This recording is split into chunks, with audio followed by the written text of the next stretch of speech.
And now, you're tuned in to RBLR, the home of Tampa Bay's Reveler Sports. What's up, RBLR Nation? Hope everyone's having a good night, day, week, whenever you're tuning in. I'm really excited to get this show on the road.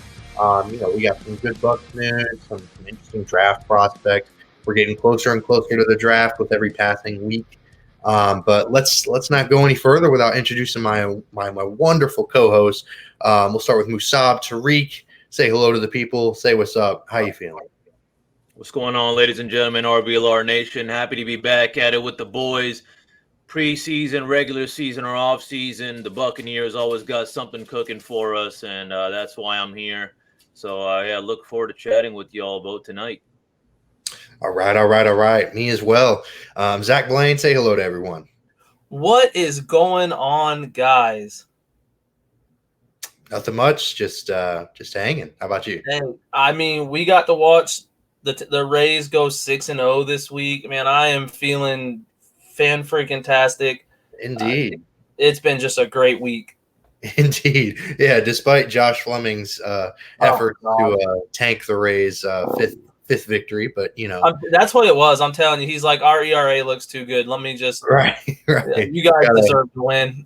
Yeah, I got to bring that back down to earth. Good God. But, we'll leave that for the Rays, guys. Let's get into some Bucs news. There was some stuff that happened this week. It's been a bit of a slow off season a little bit. We're hitting the lull. Still waiting for what the heck's going to happen with Aaron Rodgers and Lamar Jackson. But as for the Bucs, they signed former Seahawks safety Ryan Neal to a 1-year deal. He was just Neal deal. That's Brian. But he was a starter in Seattle. He's an interesting guy, just kind of an interesting addition, hoping to fill that void next to Antoine Winfield, obviously at the safety position, due to Mike Edwards leaving, as well as Keanu Neal. So Keanu Neal signed with Pittsburgh, actually. I believe it was either today or yesterday. So that's another former Buck. I think it was yesterday. Yeah. So, how are we feeling about it? Does this change the Bucs draft plans? Because we've come out with our little list of priorities, and we had safety number 1. Now, given Ryan Neal's going to likely be a starter or at least a solid rotation guy for the safety position, but he's on a 1-year deal. They still need a long-term solution for the position. So does this feel like maybe safety's a little bit lower, or do you think it's still the same? Because let's face it, they still only have 2 safeties on the roster at this point. So Zach, we'll start with you. How does this change the Bucs draft plans, specifically when it comes to the safety position? Yeah, I think this takes safety off the board in first round. I think that I know that we only got him on a 1-year deal, but we got to remember he's 27 years old. I think that's how old he is. I could be wrong, but I'm pretty sure he's 27 years old. He was rated by PFF as the number 1 safety last year. Really? Yeah, he had the highest grade, 85.6, the highest grade for all safeties last year. Granted, he started in week 5, so I believe those stats are taken as a starter, but he was rated 85.6, was the highest rating on PFF. Huh. And even though we got him for a 1-year deal, I think that was just because it was so late in the free agency period, so I could see him coming in and being just a stud and taking over that starting position and not giving it back for a few years to come. For sure. I mean, the tough part about the 1-year deal is it's a risk for both sides because, Neal's not taking long-term money. He's not taking a long-term deal. But the Bucs also run the risk of him having an amazing season and then commanding way too much money that the Bucs can't afford to spend. So, yeah, I mean, he was the Pro Football Focus's all-pro safety last year, which is just kind of mind-boggling to me that he's lasted this long in free agency if he's that good. Musab, how about you? Maybe you feel differently. Maybe you don't see Ryan Neal as the long-term solution at the position despite his amazing PFF grade. Because, just because PFF says it, I mean, there's a reason he lasted this long in free agency and only got a 1-year deal, unfortunately. He doesn't really have a longevity of production. It's just the 1 year. So do you think this still doesn't change the draft plans, or maybe you're more with Zach and maybe it takes safety down quite a few notches? Yeah, I think we take it down a few notches. I think this was like a really good signing. I think we're just gonna have to maybe wait around, the later rounds for a safety. I think this makes safety a little bit of a later priority list. I think for me as of right now, after a signing like this, I'm looking for something like, prioritizing, the defensive line or the offensive line. Who knows though? I'm glad you mentioned the whole kind of 1 year signing. I find it interesting that this guy is this is his like fourth team now, and I guess he wasn't good enough for the Seahawks or whatever. But I don't know. I guess maybe Dave Canales maybe kind of has some intel on this guy or something. But I'm happy to see him in the starting lineup. But yeah, I mean, we'll see how it goes. It's just hoping to see. Long term, I'm still 250-50, but short term right now, I think it was a good move. I'm happy to see that we were able to kind of get a free agent veteran then rather than signing someone. I've always been kind of pro veteran or pro free agency than drafting a guy unless this guy is in the first or second round and he's looking real special and we have eyes on him or something, but. After getting a guy like him, yeah, we don't need a safety in the first couple rounds, maybe fourth, fifth, sixth round or something. But that's about it, though. I'm really happy with it. I have to say that I'm really happy with it. This is kind of bringing a little bit more light to our offseason just because of the current issues and the holes we've had to fill. And I feel like there's still some kind of, idea in people's minds that we're just not going to recover after Tom Brady leaving, but I don't think we're just going to run it back again and to hell with Tom Brady and all he did for us. But what I do have to say is I think we're making the best out of it. I really do think so. So I have to say I'm kind of satisfied on that end. But Carter, what about you, man? Yeah, I mean, I love the Dave Canales point that you brought up. That's a fantastic point. The Dave Canales connection is really interesting. Maybe he had a little bit of a whisper into Jason Light's ear, like, hey, maybe check this guy out. I know I'm not a defensive guy, but, shoot, he was in the locker room. So, yeah, I mean, this is definitely kind of an interesting thing moving forward. Like you said, it's definitely a signal that the Bucs are still looking to be competitive this year. And that's a really wonderful thing, a really good sign. It was definitely going to be tough to cover this team and have a weekly episode about a team if they're going, 4-13 or whatever. So thankfully, I don't think that is going to happen. It still could happen. Don't get me wrong. I mean, it's still the Bucs. It's still a Bucs life. It's still post Tom Brady, but it's looking a little brighter for sure. Definitely putting, like you said, a bit more hope into this offseason. So kind of moving on, there was also some coaching additions, offensive analyst David Wright and assistant quarterbacks coach Jordan Somerville, just kind of filling out this staff, especially following the Byron Leftwich firing. Todd Bowles looks like he's kind of putting a little bit more of his own stamp on the coaching staff as opposed to just inheriting what Bruce Arians had. So that's kind of fun. We'll see how those guys fit in moving forward. But I don't want to say the big news. This still isn't big news, but in the context of this portion of the offseason, this is kind of big news. Mac Jones has been reportedly shopped around by the Patriots. He's kind of being looked at as kind of, well, maybe we could get a pick for him in the Patriots world. And the Bucs were one of the teams linked to him. So, I mean, what are some initial thoughts on this? What would you be willing to give up if you're Jason Light for Mac Jones, considering they already have Baker Mayfield and Kyle Trask? And, there's rumors. We'll get into the Levi, whatever his last name is. But regardless, focus exclusively on Mac Jones. What would you be willing to give up for him? Or do you just want to stay away from him entirely?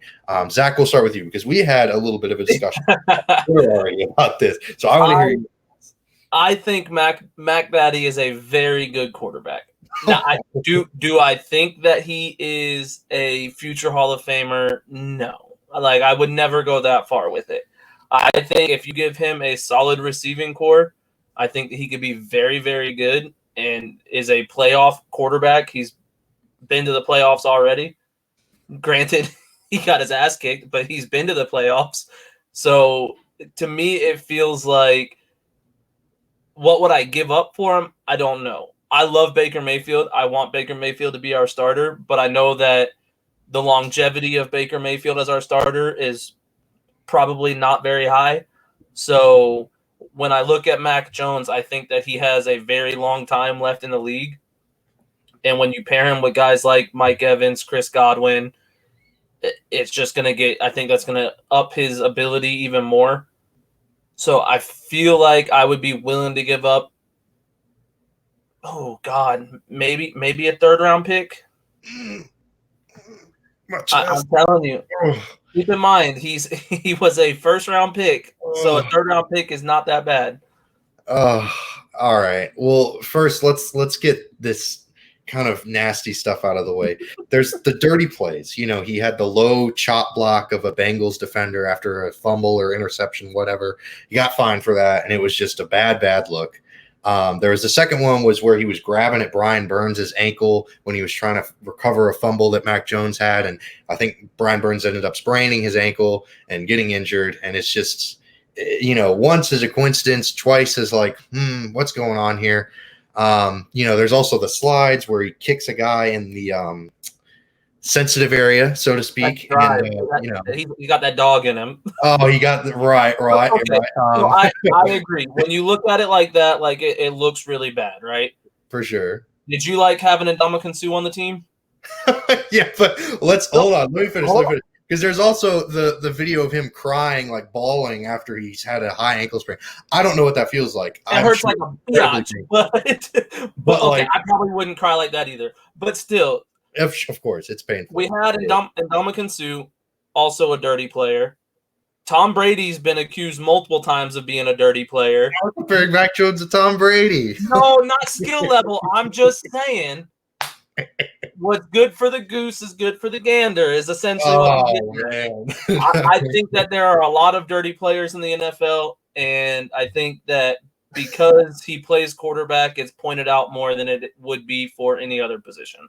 I don't know. Anyways, he also has a DUI when he was out at Alabama. That's whatever you want to make of that. But to me, he just seems like the coach's son. Like, he just seems like he's just good enough to make it by. He's like Grayson Allen, you know, like he's just kind of you just kind of hate looking at him. Like, he just looks like someone who's like a snitch. He looks like just a coward to me. Like, I don't know. I hate to be such a Mac Jones hater, but I just, oh God, like coming out of Alabama, he was throwing to Devontae Smith and all these star wide receivers and like, yeah, I guess I'll be a first-round pick because I was throwing good receivers around him. You get good returns. All right, but all right, Musab, what do you think? Because I see you nodding and agreeing with me. Maybe you're just nodding along. I don't know.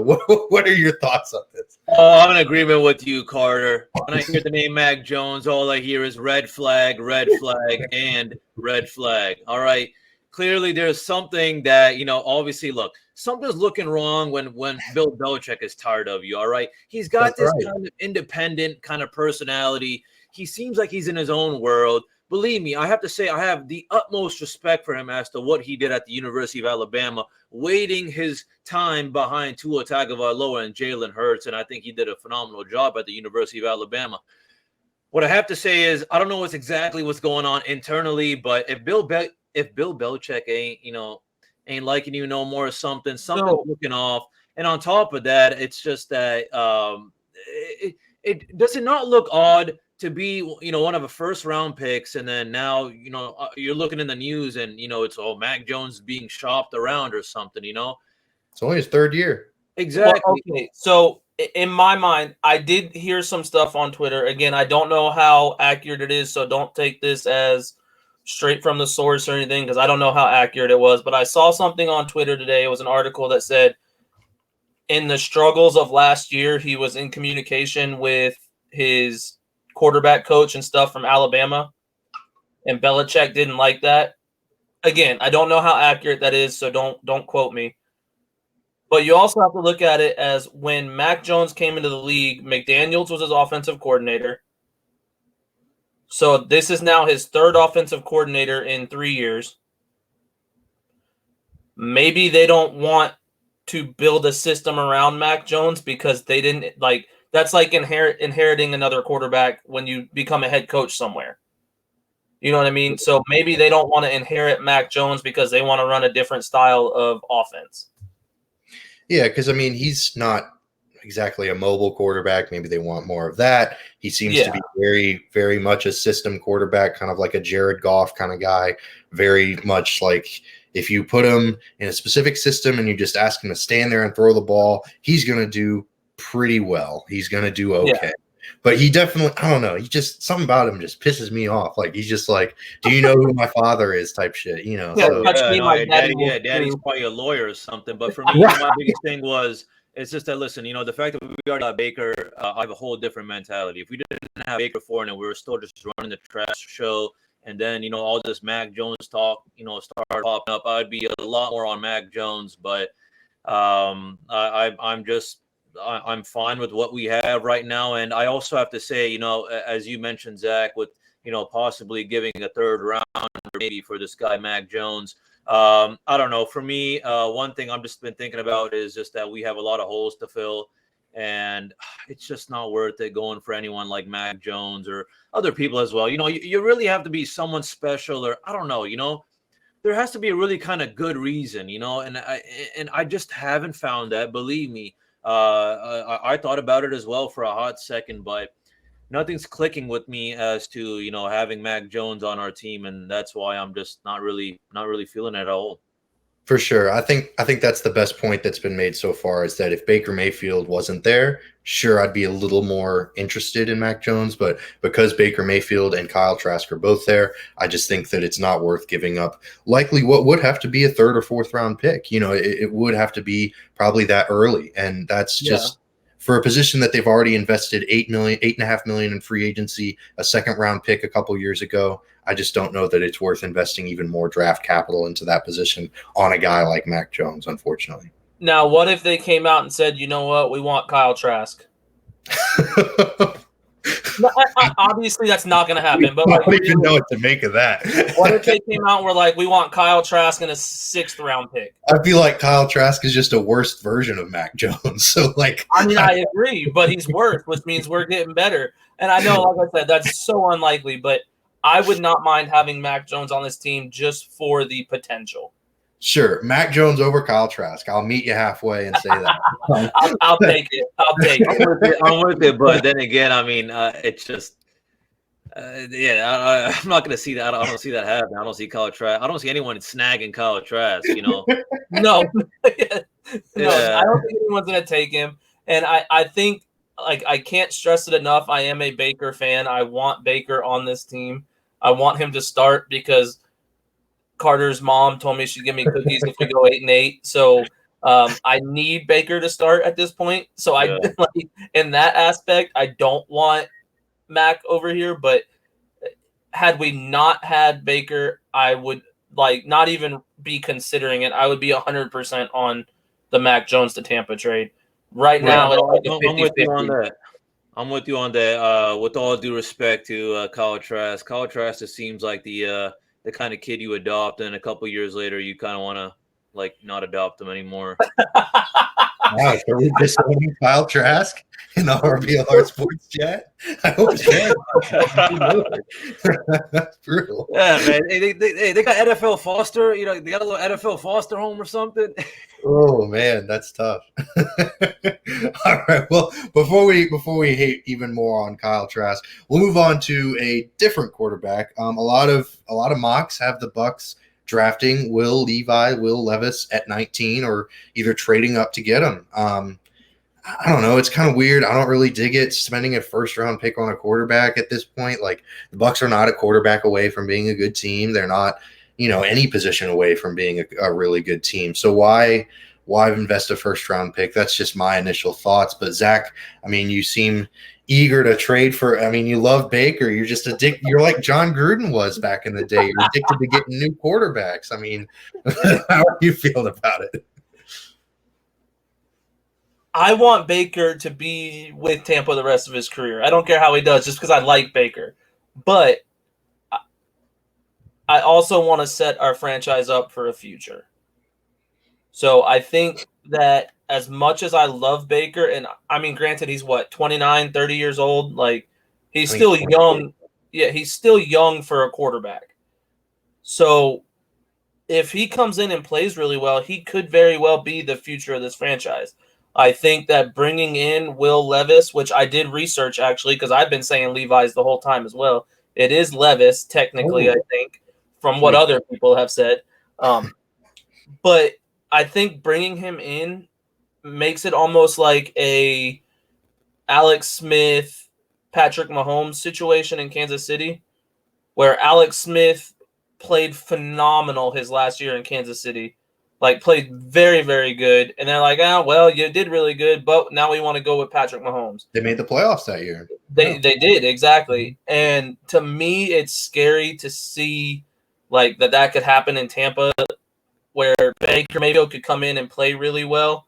And then no matter how good he plays, he kind of just gets thrown to the side like, yeah, well, thank you for playing really well and getting us to the playoffs, but we're going to go with this guy. Kind of like what Cleveland did to him, in all honesty.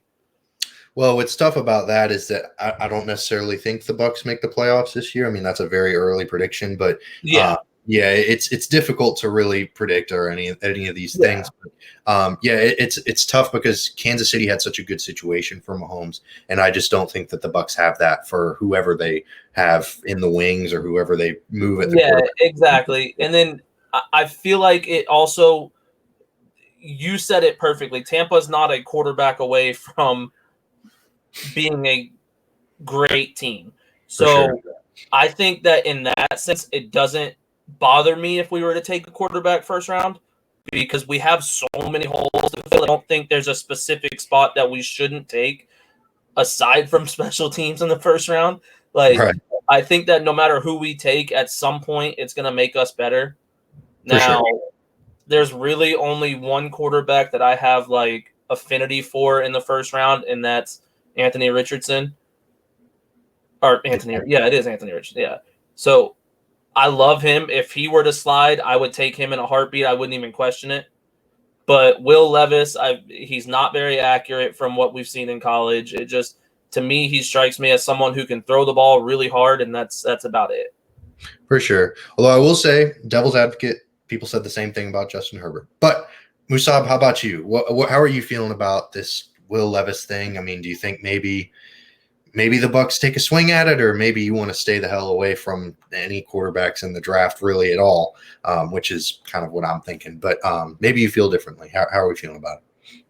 I'm feeling, if anything, we might get it maybe like last round or some free agency or something like that, some unsigned free agent situation. I'm not too sold on it. I think it's a little kind of an interesting take that, we might kind of, end up, trading up a little bit and try to get something earlier. But I think overall we ought to reach for other positions. I'm not sold on getting a quarterback, first round or second round or even the third round as well. The way I see it is just that, if we are to get a quarterback, and I don't want it to be Will Levis, I think that if we get Anthony Richardson, I am praying to God it actually works out. Otherwise, I'm going to be heartbroken. I love the guy as well, but I'm still not 100% on, getting someone like him. I think Trask and Mayfield, they'll just handle things as they need to throughout this upcoming season. And whoever our third string is, wherever they stand, hopefully they kind of just watch, observe, and if maybe some reason or, whatever during practices, they start shining or whatever, maybe, they might get some more playing time in the 2024 season. But I just think that, when it comes to the quarterback situation right now, it's just going to be a battle between Kyle Trask and Baker Mayfield. Obviously, I'm leaning towards Baker Mayfield, but quarterback-wise, or even looking at Will Levis, I think he has potential and all that, but it's just, I don't know. It's just, to get someone in the first round, you just better be damn sure they're going to be paying off. You know what I'm saying? So that's always kind of my biggest issue. The earlier the round, the more you better be sure that, that's going to be a good pick. If things happen for whatever reason, some, outside, circumstances, that's another thing. But I don't want to get a guy and just for me to find out that, Will Levis or XYZ, wasn't able to adjust, into the NFL. It's a whole different ball game. You ain't playing with these young boys no more. These guys ain't 18 to 22 no more. These guys are most likely older than you. They're stronger. They're faster. And now they're just getting paid to run over you. They're not studying anymore. They're not in college. So they're getting paid to come at you, and they want to do whatever it takes. So quarterback situation, we don't need a quarterback. It's one thing if Kyle Trask was lacking. We didn't even get Baker, or for whatever reason, if something like Mac Jones were to ever happen, even if we don't get Mac Jones or whatever, it's just we're not in that situation to really think hard about the first round. That's my opinion, but I'll leave it at that. For sure. No, I'm with you. I think we'll all agree that if the Bucs do take a quarterback in the first round, it would be incredibly surprising. But you know what is definitely a first round pick without a doubt. There's no question about it. It's the RBLR gear. That stuff is fire. Bring back the Devil, Tampa Bay, all the sports teams, Rays, Bucks, Lightning, Rowdy. Shop.rblrsports.com. You will find it, and they've got gear for everyone. You got the promo code CANNONS. Type that bad boy in for 10% off everything in the store, everything on your order. So yeah, definitely check it out. It is definitely better than Mac Jones. I'll just say that. Oh my God. No, I'm just kidding. I can't even disagree with that, but like I kind of want to, but I just right. Well, I feel like a lot of people would rather buy an RBLR shirt than a Mac Jones shirt or like a Mac Jones jersey, but maybe that's not me. Mm-hmm. And I would respect you more for buying an RBLR jersey or an RBLR shirt than a Mac Jones jersey. So that's right. All that. We'll finally agree on one thing today. Fair enough. All right. Well, after that shameless shop plug and opportunity to take another shot at Mac Jones, we are going to get into the third need for the Bucs that we thought. Interior defensive line. This is a big one. This is a big one. Successful teams are definitely built from the front to the back. So it's really important to hit on these picks for the linemen. You look at teams like the 49ers, the Eagles, teams that have won over the past few years. It's because they've had dominant defensive and offensive line play. So defensive line, certainly no different. And we'll start with the first or second round prospects. Musab, we'll start with you. Who's your first or second round guy? And, give us a little bit of background about him. Yeah, sure thing. So, the reason why I chose Mozzie Smith from Michigan is, well, I ain't gonna lie to y'all. When we were talking about this in the chat, y'all already got some good guys as well. So, we'll see, what we're able to do as to if we can get this guy. But I don't think that he's going to be some kind of superstar in the league. But I mean, he has potential. But I think he's going to have a long run and somewhat of a successful career.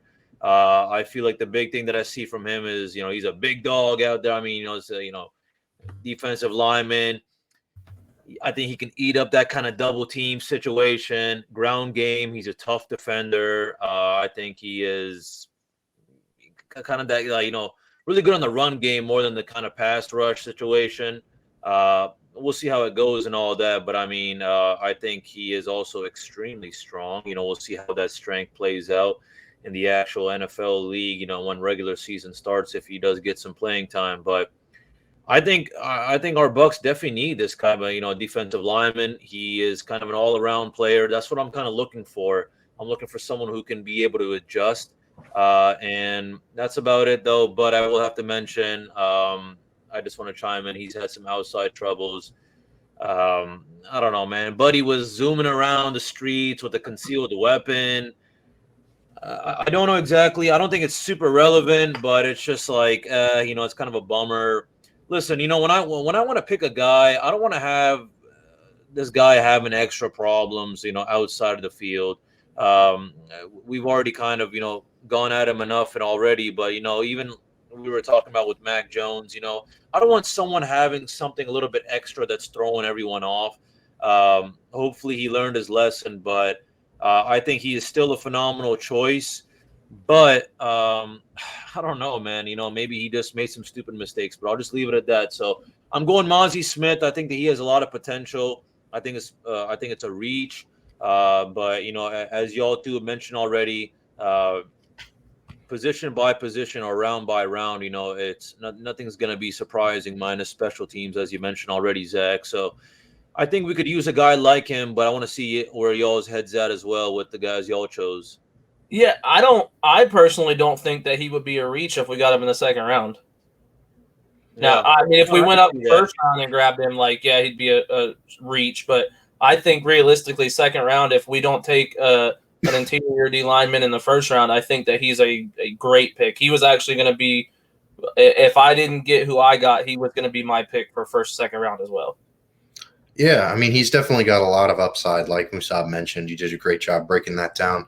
But he does come with his own risks. He's a bit on the younger side. I think he's only 21 or 22, and he obviously has that little off the field stuff, and that's always concerning. Just because it could. Hopefully, it's just an isolated incident, but you never know. It could escalate. It could develop into something a little more nasty, and you certainly never want that to happen, especially when you're spending a second round pick on him, because that's a relatively high leverage pick. Yeah. But Zach, how about you? Who's your guy? Who's your guy at the interior defensive line? Yeah, I'm gonna kill his name, so just go with me. But I think it's Khalija Cansey out of Pitt. Mm-hmm. I don't. Again, I keep this. I think every time we've done one of these, I always give you guys a heads up that I don't think he's going to be available for us to pick at 19. So this dude is just a stud all around. In 2 seasons, he had 14.5 sacks and 22.5 or 22.5 tackles for losses or something along those lines. As a nose tackle is pretty impressive. So I think that all around he's going to be a stud. He's a little on the small side, but he is being compared to guys like John Randall. And I mean, that's a Hall of Famer. So you can't. I don't think we could go wrong if we were to take him first round.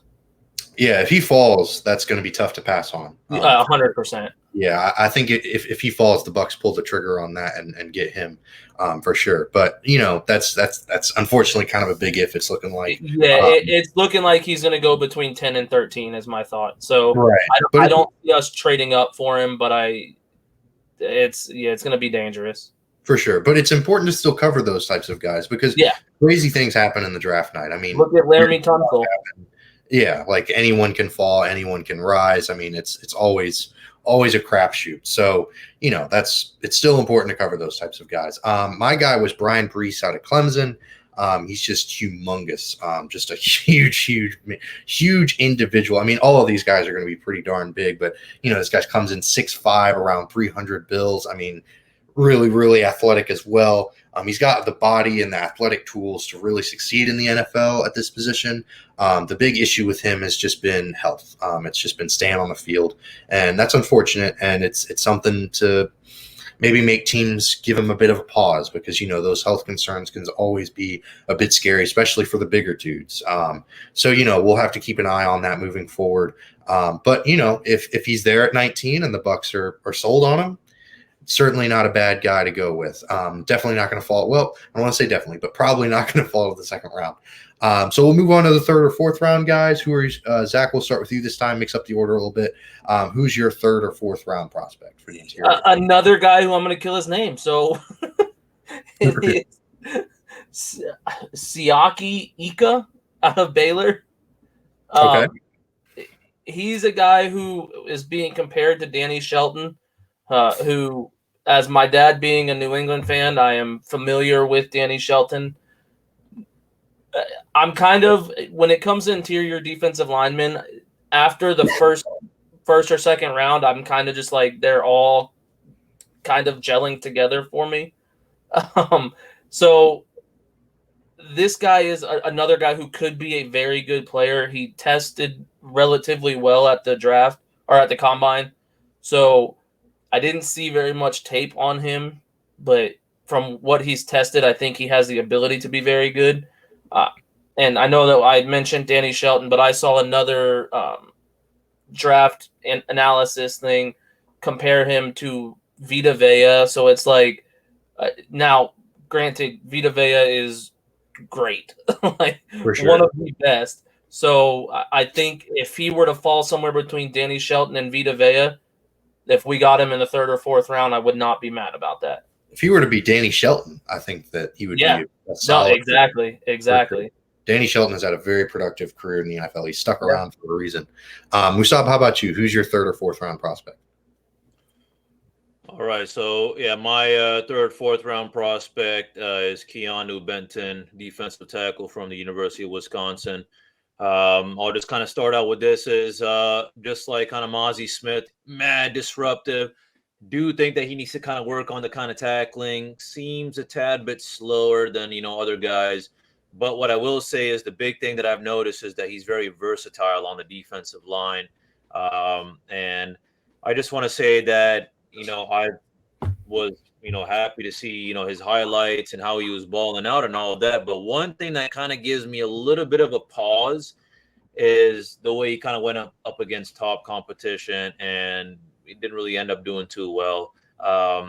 Again, the guys you mentioned, especially Zach, oh man, I'm already forgetting his name. Is that you said Ika was the last name? Yaki Ika or something like that. Yeah. So I'll tell you this: I was seeing his name a lot as well. I think we're kind of looking around the same kind of, time. Third, fourth round kind of guy. We'll see how it goes. I'd be happy to get him if we don't get the guys that y'all mentioned, or based on if we get someone from a different position in the first couple rounds. But that's kind of where I stand right now. It's this one I'm a little iffy on, just because I think that the defensive line is something we need to prioritize. But it's also along the lines I'm thinking of, well, who's the best guy can we get? Who's actually reachable, who's not, and that's really about it, though. For sure. He was definitely a name that popped up quite a bit.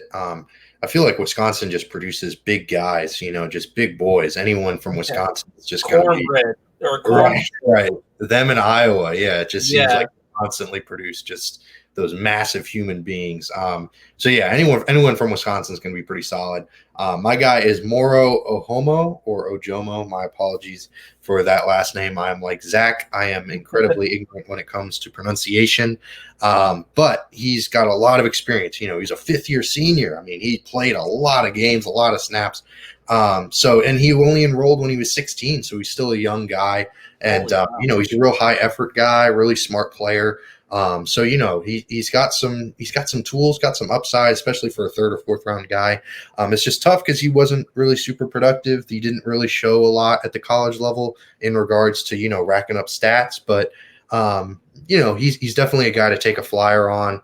Definitely would be someone interesting to put onto that defensive line of the Bucs.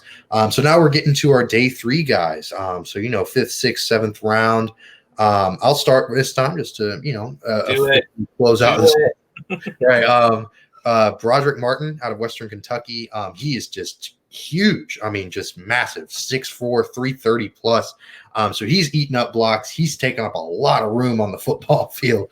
And just really a strong guy. I mean, obviously a guy that size, just really, really just ridiculously good in regards to strength. But with that size, he kind of gets a little slow off the ball. He's not as explosive in the pass rush. He's certainly more of a run stopper at the position. So, but the Bucs kind of love those guys on the defensive line. Over the years, in Ndamukong Suh, Vita Vea, they don't necessarily. I mean, Vita Vea is incredibly athletic, so he's kind of an exception. But in Ndamukong Suh and William Golston, those are huge dudes that aren't necessarily really doing a lot in regards to explosiveness. They're just filling gaps and just filling up holes. So, that's kind of what they're looking for. So at the end of the draft, if they're looking for someone like that, hey, maybe he's the way to go, but he's also a little bit older. I'm going to be 24 in May. So, that's a bit concerning just in regards to longevity. So now we'll go Zach. Zach, we'll start. Random. I love it. Okay, my next one. You guys know I couldn't have gone a whole episode without mentioning someone from the Pac-12. Oh, man. So my late draft pick is going to be Nesta Jade Silvera. Yeah, try saying that 5 times fast. So this is another guy. I realized today that every one of these guys that I picked in these rounds are from Florida. They started in Florida in high school, and some of them even went to college in Florida. But this is a guy who he is a senior, so he's a little bit older. Not really known for being very good at pass rushing. So he's going to be more of a run stuffer, which I think pairs up well with Vita Vea. So in my opinion, this is a guy who, if we get him as a free agent or a 7th round pick, I'm not going to be upset about it. I think he has the potential to be very good. He just seems to get, caught up on blocks. He has a hard time shifting his focus to another move if one of his moves isn't working. So if he can correct that, I feel like he's got the ability to be a day 2 draft pick, but we're not going to see that until he's in the league. For sure. Yeah, I mean, he's definitely a wait-and-see kind of guy, more of a project player than some of the other guys. As Musab would say, a diamond in the rough. Hidden gem. Yeah. Boo. I'm sorry, Musab. I'm sorry. I promise. Oh, man. Goodness. Anyways, Musab, how about you? Who's your hidden gem? Who's your day 3 guy for the interior defense? Man, let me tell you something. I don't think this guy's a hidden gem, but maybe he could be a hidden gem. This guy could be picked. I was thinking this guy could maybe be seen picked in the 4th round by someone, maybe us. I don't think so. I think we should maybe look at him in the later rounds, but I wouldn't be surprised if someone else snags him. So this is Gervon Dexter, defensive tackle from the University of Florida. And one thing is that I've seen through a couple of sources is that a lot of people find that he has one of the slowest first steps of any defensive tackle in his class. But I do think that, yeah, exactly. So I think that's why, we might get him later on. Again, this is why he's kind of my 6th, 7th round kind of pick. He seems like a reach to some teams and just like a regular late round pick for others. I think he can make someone happy, though. What I have to say, though, is I was actually looking kind of into his kind of situation. So Bossman played a lot of snaps at the University of Florida because he had no supporting cast. And I feel that, and a lot of people think that, that kind of just tore him down a little bit, So I feel like, he was getting doubled up and, performance kind of dropped because of the whole depth issue. But I also have to say, now that I think about it, I don't think that UF has really had any kind of starting individual. I mean, they have phenomenal players. It's just that people have also mentioned, I was actually asking my buddy about this because he's a huge Bucs fan. I was like, hey, man, does his name Gervon Dexter ring a bell? He goes, I'll tell you this, Musab, is just that no matter who anyone gets, it's just that the coaching situation just changes, or it's just that the coaches aren't really effective. He's young. He's got some, some strength and length. I think he could be an elite playmaker, of course. But if anything, I just see this guy being a rotational kind of player on early downs or something, especially if we're kind of getting him in the late rounds. But we'll see how it goes. For sure. Yeah, I mean, any player coming out of schools like UF or any other schools with a lot of coaching changes, the coaching carousel is constantly spinning. It's going to be kind of tough just because they don't have the consistency in scheme or the consistency in coaching. So it is kind of tough. I'm definitely with you on that. It's definitely a difficult thing to take a chance on a guy, but also it means that maybe there's some, like you mentioned, hidden gems, maybe a guy who just hasn't gotten the consistency in coaching. So it's definitely interesting to take flyers on those type of guys. So yeah, Gervon Dexter, definitely a name to watch for sure. But we're kind of nearing the end of the episode. We've kind of covered all we wanted to cover. Hope y'all enjoyed it. Thank you for sticking around and listening. Without y'all, we're just sitting around talking about random huge individuals that maybe the Bucs will draft. So thank you for tuning in and listening. Like and subscribe if you liked what you heard on YouTube, or you can follow us on social medias, Facebook, Instagram, Twitter. We're on TikTok now at RBLR Sports. Definitely check us out. Give us a follow. Thank you again so much for tuning in. For me and my co-hosts, wonderful co-hosts, as always, go Bucs.